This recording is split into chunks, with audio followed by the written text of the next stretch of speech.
பாஜக அரசு ஆளுநராக இருக்கட்டும், அந்த முயற்சிகளுக்கெல்லாம் ஒரு விமர்சன பார்வை இருக்கு. அது தனித்த அடையாளம், தமிழர்களின் அடையாளத்தை நீங்க மாத்துறீங்க, திரிக்கிறீங்கன்ற விமர்சனம் தான். அதுவே உங்களுக்கு அரசியல் ரீதியா நெருக்கடியா மாறாதாங்க? இந்த டெக்னிக்கல் சப்ஜெக்ட் ஆகாத அரசியலுக்குள்ளே போயிருங்க. இப்போ இந்தியா முழுக்க கடந்த 10 ஆண்டுகள்ல நடந்திருக்கக்கூடிய ஒரு மாற்றம். அது தமிழகத்தை மட்டும் நாங்க தனித்து வச்சிருக்கோம், அந்த அதோட எஃபெக்ட்ஸ் எங்களுக்கு வரவே இல்லை அப்படின்னு இவர்கள் சொல்லிட்டே இருந்தாலும், இவர்கள் செயல்பாடுகள்ல அந்த எஃபெக்ட்ஸ் நம்ம பார்த்துட்டே தான் இருக்கோம். உதாரணம் சொல்றேன், இப்போ பிரதமர் மோடி அவர்களுக்கு முன்னாடி இருந்த பிரதமர் யாருமே இந்த அளவுக்கு ஒரு கோயில்களுக்கு போறது, அவர் ஒரு ஹிந்துவா அடையாளப்படுத்திக்கிறது அது யாருமே பண்ணதில்லை எனக்கு தெரிஞ்சு. இப்போ இவர் பண்ணதுக்கு அப்புறமா ஒரு பொது புத்தியிலே ஒரு இந்து மதத்தின் அடையாளமா ஒரு கோயிலுக்கு போய் ஒரு போட்டோ போடுறதோ இல்லை ருத்ராட்சம் போட்டுக்கிறதோ, அதை இதற்கு முன்ன விக்டிமைஸ் பண்ணி இது பண்ணாலே ஏதோ தப்பு பண்ண மாதிரி, பாவம் பண்ண மாதிரி ஒரு மனநிலையிலிருந்து அவங்கவங்க பெருமையா அவர்களுடைய அடையாளத்தை காண்பிக்கக்கூடிய ஒரு சூழ்நிலைக்கு இன்னைக்கு இந்தியான்ற நாடு வந்திருக்கு. அதுல ஒன்றும் தப்பு இல்லை, அவர்களுடைய அடையாளத்தை அவங்க காமிச்சுக்கிறாங்க. இல்ல, மோடி அவர்கள் அவங்க அடையாளத்தை காண்பிப்பதுல பிரச்சனை இல்லை, அதுவே விவாதத்துக்குரிய பிரதமரா காமிக்கணுமா வேண்டாமா? நீங்க வள்ளுவருக்கும் அகத்தியருக்கும் நீங்க அதை தானே அவங்க விமர்சிக்கிறாங்க. ஜெனரல் பேலன்ஸ்ல ஃபர்ஸ்ட் முடிச்சிடலாம் என்னுடைய கருத்தை. இப்போ அந்த மாதிரி ஒரு மாற்றம் நிகழ்ந்துட்டு இருக்கிறது அப்படின்றதுக்கான காரணம் தான் நம்ம தொலைக்காட்சியிலே ஒரு 2 வாரத்துக்கு முன்னாடி பத்திரிகையாளர் மணி அவர்கள் பேசினார். இந்திய வாக்காளர்கள் எல்லாருமே வலதுசாரி பக்கமா திரும்பி போயிட்டாங்க, அதனாலதான் 3 முறை பாஜக ஜெயிச்சிருச்சு அப்படின்ற ஒரு கருத்து சொல்றாரு. இப்போ தமிழகத்துல திமுக இதற்கு முன்பு பல முறை ஆட்சியில் இருந்திருக்காங்க. என்னைக்காச்சும் முருகன் மாநாடு அப்படின்னு நடத்தியிருக்காங்களா? நடத்தினது கிடையாது. அவர்களை ஒரு இந்துக்களாக அவர்களே அறியப்படுத்துறதுல இன்னைக்கு அவர்களுக்கு பிரச்சனை இல்லை. ஏனென்றால் நான் சொல்லக்கூடிய அந்த இந்தியா முழுக்க காண்பிக்கப்படக்கூடிய எஃபெக்டோடைய தாக்கம் தமிழகத்திலும் இருக்கு. அதனுடைய தாக்கம் தான் 18% வாக்கு வந்ததாகட்டும், இல்ல 2014 ஒரு 18% வாக்கு வந்ததாகட்டும். இது அவ்வளவு சுலபமா கடந்து போக முடியாது. அவர்களுக்குரிய பிரச்சனை இது அங்கீகரிக்கிறதுலே பிரச்சனை இருக்கு. இதுல நீங்க உண்மை அப்படின்னு அங்கீகரிக்கிறது சொல்றது ஒரு நுணுக்கமான இடம்ன்றதுனால கேட்கிறேன். இந்த ஆண்டாண்டு காலமா இந்த சிக்கல் இருந்துட்டே இருக்கு. ஒவ்வொரு கால பெருவழியிலும் தமிழர்கள் இல்ல, நாங்க தனித்துவமானவர்கள் அப்படின்னு திரும்ப திரும்ப அது அரசியல் ரீதியாவும் சரி பண்பாட்டு ரீதியாவும் நிரூபிச்சுக்கிட்டு தானே இருந்திருக்காங்கன்ற பார்வை இருக்குல்ல, அவங்க கரைஞ்சு போகலன்ற பார்வை. பண்பாட்டு ரீதியாவும் அரசியல் ரீதியாவும் அப்படி அவர்கள் ஆட்சியில் இருந்தவர்களுக்கு ஒரு போட்டியே இல்லாம போயிடுச்சு. இன்னைக்கு கட்சிகள்னா 54 ஆண்டு காலம் ஆட்சியில் இருக்காங்கன்னா 2 பேர் ஒத்த சித்தாந்தத்தை உடையவர்களா இருந்தாங்க. எதிரணியில உங்களுக்கு ஒரு பவர்ஃபுல்லான வலதுசாரி இல்லாததுனால அவங்க மோனோபொலியில அவங்க இஷ்டத்துக்கு எல்லாமே பண்ணிட்டாங்க. இப்போ ஒரு பவர்ஃபுல்லா ஒருத்தங்க வரும்போது இவர்களுடைய அனைத்து செயல்பாடுகளும் கேள்வி கேட்பது, அதற்கு தர்க்கம் பண்றது அவசியமாகிறது. இந்த மாதிரி ஒரு கலாச்சார எதிரியை அவர்கள் 50 ஆண்டுகளாக பார்த்ததே கிடையாது. முதல் முறை பார்த்ததுடைய தாக்கம் தான் அவர்களே இப்ப இந்து மதத்தை ஒட்டி போறது. கான்ஸ்டன்ட் இப்போ அரசியலாவே பேசுறோம் நம்ம, இதுக்குள்ள இலக்கியத்துக்குள்ள முதன்முறையா ஒரு கலாச்சார எதிரியை நீங்க பார்க்கிறீங்க. உங்களுக்கே ஒரு நெருக்கடி கொடுத்து ஒரு மத அடையாளத்துக்குள் உங்களை கொண்டு வந்துட்டோம்.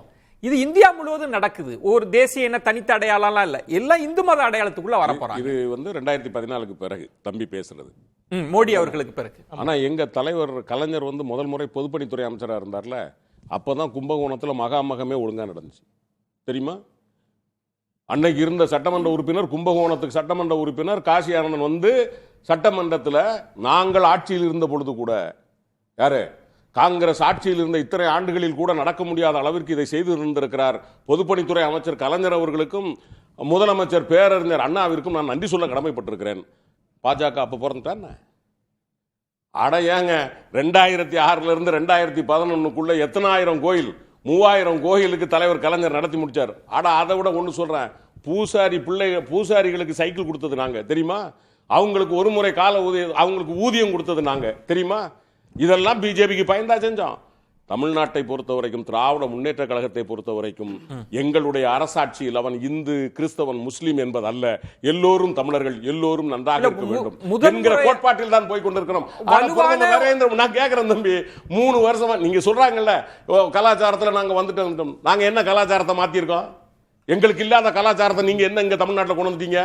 எங்க மக்கள் இதுக்கு முன்னாடி முருகன் கோயிலுக்கு போலியா? இல்ல, சூர்யா சொல்றது என்ன மாற்றம் நடந்திருக்குன்னா, தேசிய தனித்த அடையாளம் கூட இந்து மதம்ன்ற அந்த சக்கரத்துக்குள்ள அவங்க வந்துட்டாங்க, இயல்பா அது நடந்திருக்கு அப்படின்றாரு. அந்த மாற்றம் நடந்திருக்கு. நாங்க ஏற்கனவே எங்க தமிழர்களுக்கான மதம் எதுவோ அதுல தமிழர்கள் அத்தனை பேரும் அப்படியே தான் இருக்கிறோம். எங்களுக்குள்ள எந்த மாற்றம். அதனாலதான் எங்கள் மதம் எது, எங்கள் சகோதரர்கள் மதம் எது என்று எங்களுக்கு தெரிந்த ஒரு அறிவு முதிர்ச்சி, பகுத்தறிவு இருக்குல்ல, இந்த சங்கிகளுக்கு இல்லாத ஒரு அறிவு, இந்த பகுத்தறிவு.